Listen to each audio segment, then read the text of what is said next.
2 Sports, powered by Ford.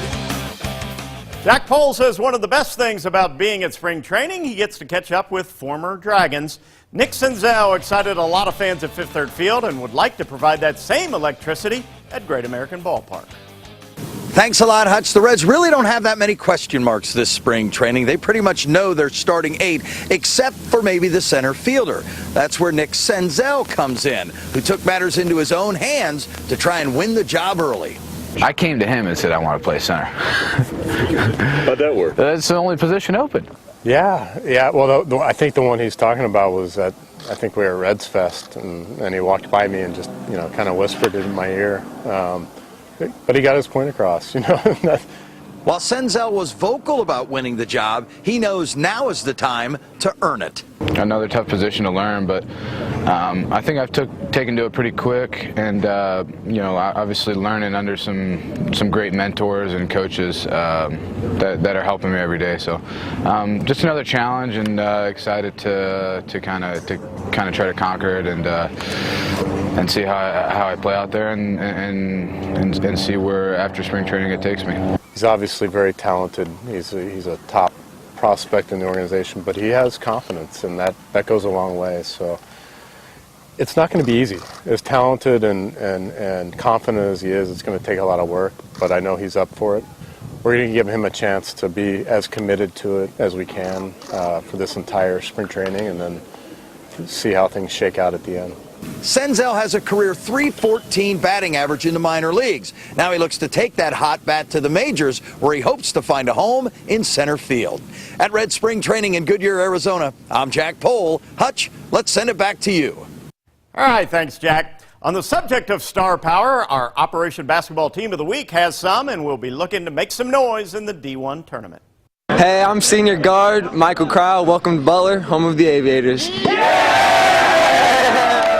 Thank you, Michael. Well done. Talk about soaring high. These Aviators, 20-2. They've won 10 straight. They are the champions of the GWAC North. And, oh, by the way, they're ranked 7th in the state. Head coach Darren Wyrick, this is a special group. Yeah, it is. Really proud of what these guys have been able to accomplish. Very hard-working group of guys, committed to getting better every day, and hopefully we can continue to do that leading up to the tournament in the next couple of days. All right, guys. Well, keep up the good work and best of luck in the tournament. Now with the team presentation, here's Greg McAfee. Hi, Greg McAfee here from McAfee Heating and Air, a proud sponsor of Operation Basketball. Each week we honor a team that consistently shows hard work, dedication, sportsmanship, and teamwork. It's my pleasure to present the Operation Basketball McAfee Heating and Air Team of the Week. Way to go, boys. Thank you, Greg. Up in Columbus, the Buckeyes were looking to halt a 2-game skid, and they do. A strong second half allows Ohio State to pull away from Northwestern and win 63-49. Sophomore forward Caleb Wesson pacing OSU with 22 points and 8 rebounds. Last night, the UD men played at Davidson. Tonight at UD Arena with some of Grant's guys looking on. The women tangled with the Wildcats. Early on from the top of the key, Lauren Canatelli knocks down 3 of her game-high 22. Working it inside to Brittany Ward. The senior puts it once off the floor, up and in, and you can give her the bucket and one. The Flyers score 42 points in the paint. Stay with what's working. The pass goes into Maddie Dennis. The senior puts it soft off the window for 2 of her 7. Jayla Scaife with another strong performance. Watch the junior just explode to the basket, up with the right hand and in. Scaife also with 9 rebounds tonight. Junior Shaquila Fowler dropping in 20. Check out this move. Looking like Brooke Moore back in the day at Oakwood.